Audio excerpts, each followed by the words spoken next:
현재 물가가 정말 많이 상승이 되면서 이 자동차 구입도 웬만한 저렴한 차 아니면은 구입하기 어려운 시대가 돌입이 된 것 같은데요. 그래서 작은 사이즈의 합리적인 가격대를 가지고 있는 차량들을 선호하시긴 합니다. 가성비라는 이름을 걸고 있어야 또 차량을 구입하기에도 나름 괜찮고요. 그런 차량 중에 그리고 전동화 흐름을 또 가지고 있는 바로 기아 자동차의 레이 EV 모델을 오늘 좀 자세하게 살펴보려고 합니다. 기아 EV는 워낙 유명하죠. 원래 내연기관 레이가 존재했고 전기 파워트레인이 결합이 되어서 레이 EV가 출시가 되었고요.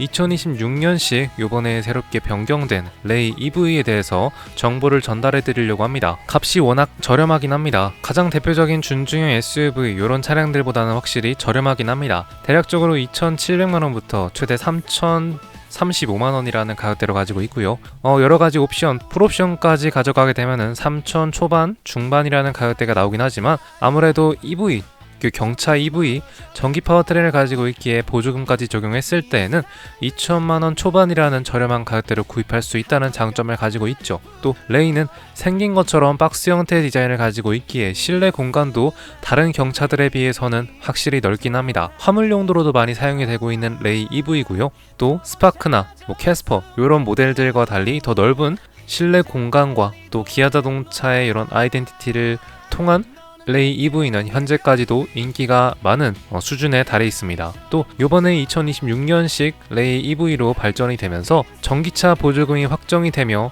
가격이 정말 합리적으로 변했다는 반응까지 나오고 있다고 하는데요. 차량이 1,000만원대가 가능할 수도 있다는 의견도 나오고 있습니다. 정말 대단하죠? 저렴한 가격대를 가지고 있다니 궁금해지는데요. 자, 그러면 오늘은 기아 자동차의 경차 전기 파워트레인을 가지고 있는 레이 EV에 대해서 자세하게 알아보도록 하겠습니다. 안녕하십니까, JB월드의 JB입니다. 구독과 좋아요, 알림 설정 한 번씩 꼭 부탁드립니다. 광고도 봐주시면 정말 감사드리겠습니다. 요즘 전기차 시장 분위기는 조금씩 달라지고 있습니다. 고가 모델 중심이었던 흐름에서 이제는 보급형, 좀 저렴한 차량이 좀 더 각광받고 있는 시대로 돌입을 했는데요. 그런 사이 중 이제 다시 조명받는 차, 바로 레이 EV죠.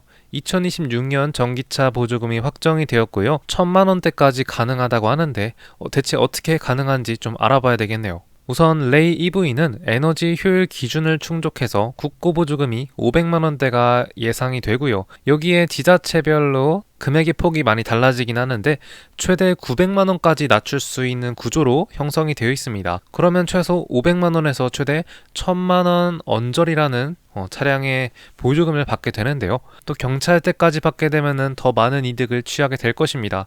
이런 것들로 인해서 이런 가격 이점으로 할인으로 인해 레이 EV가 현재 각광을 받고 있는 상태라고 합니다. 우선 레이 EV의 기본 트림의 가격은 2,700만원대로 구성이 되어 있죠. 여기에 보조금이 적용이 되면은 1,800만원대까지 내려가는 구조로 되어 있습니다. 2천만원이 아니라 1,000만원대의 전기차 레이 EV를 구입할 수 있다는 소리죠. 수도권은 조금 비싸죠. 2천만원대 초반이라는 가격을 가지고 있지만 이마저도 저렴하긴 합니다. 고가 중심이었던 특히 국내 시장, 이 준중형 SUV를 선호하셨던 분들에게 레이 EV는 한없이도 저렴한 차량이긴 하죠. 뭐 그런 차량들과 비교를 할 수 없을 만큼 레이 EV는 기술적으로는 좀 떨어지긴 하나 가격적인 이점을 가지고 있는 것은 확실합니다. 레이 EV는 그러면 이제 내연기관 경차 상위 트림과 비슷한 예산으로 전기차 하위 등급으로 가지고 있는 셈이 될 것입니다. 가격을 비교하자면 말이죠. 우선 레이 EV의 가장 큰 장점은 모두가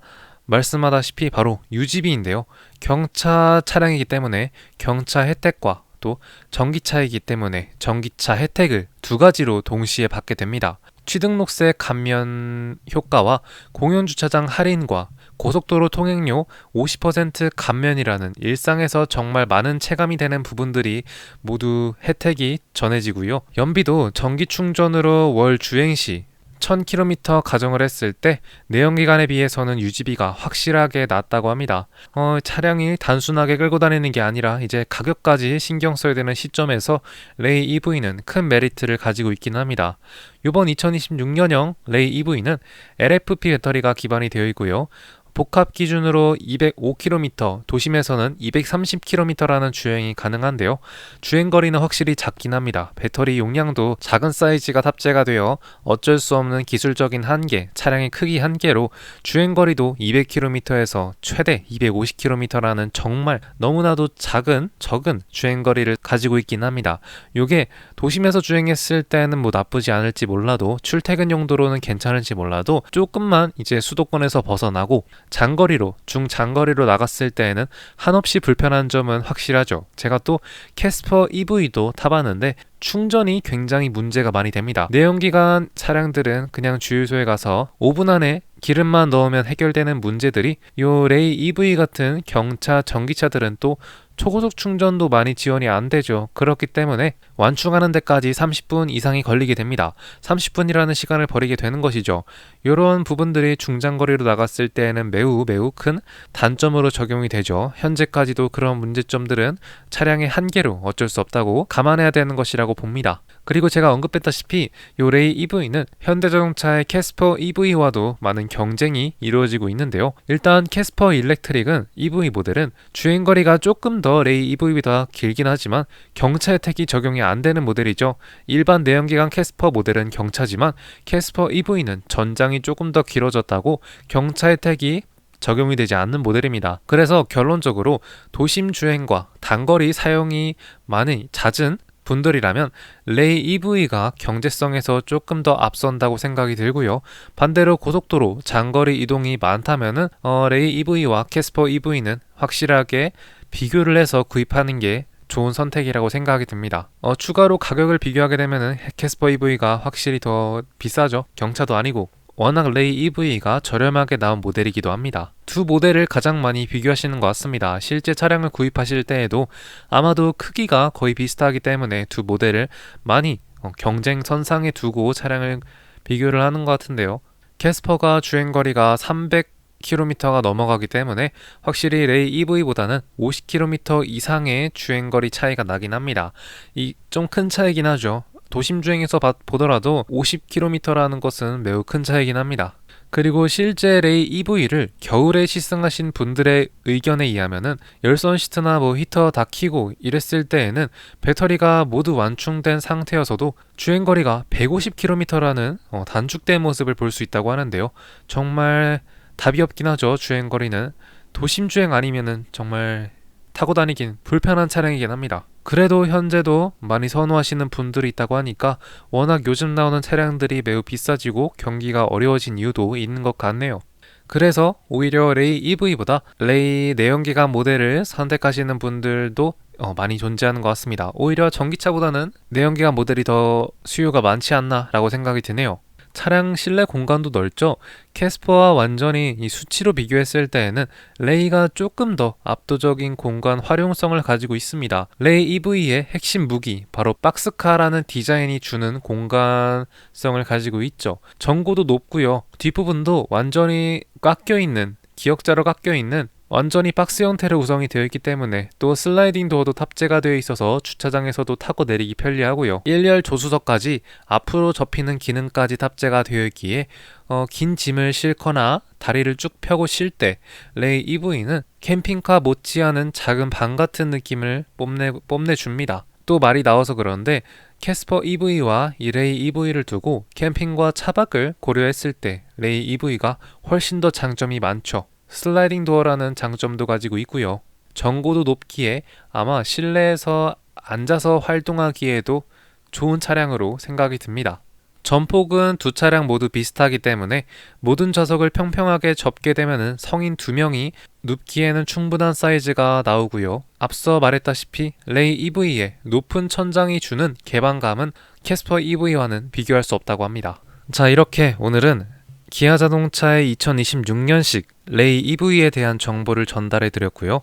경차 차량이기 때문에 확실히 저렴한 가격 이점을 가지고 있긴 합니다. 차량에 욕심이 크게 없으시고 또 차량을 처음 구입하시는 사회초년생이나 첫 차 구매를 하시는 분들에게는 꽤나 괜찮은 경차로 많이 알려져 있죠. 모닝이나 스파크보다 오히려 레이 모델이 실내 공간도 넓고 기아 자동차 차량이기에 많은 사랑을 받고 있는 것 같습니다. 경차로도 캠핑과 차박을 하기에 괜찮은 모습을 보여주는 차량이기 때문에 만능형으로 봤을 때 레이 EV는 매력적인 선택지가 아직까지도 될 수 있다고 생각이 드네요. 경쟁 모델로서 현대자동차의 캐스퍼가 계속 따라다니고 있는데요. 두 차량은 정말 비슷하면서도 매우 다른 모습을 보여주고 있긴 합니다. 계속해서 언급하는 내용이긴 하지만 주행거리를 따졌을 때는 캐스퍼 EV가 훨씬 더 우위에 있고요. 반면 가격이나 실내 공간에서 봤을 때에는 레이 EV가 조금 더 가성비가 좋은 모습을 보여주고 있습니다. 경제가 어려워지면서 이렇게 기존 준중형급 패밀리 SUV에 대한 추세가 이제 좀 작은 미니밴, 소형 차량으로 좀 많이 기울어지는 것 같은데요.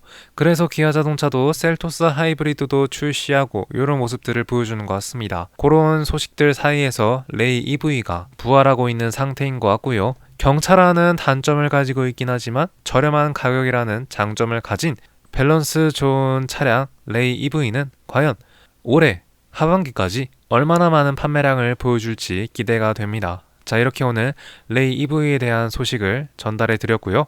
지금까지 JB월드의 JB였습니다. 감사합니다.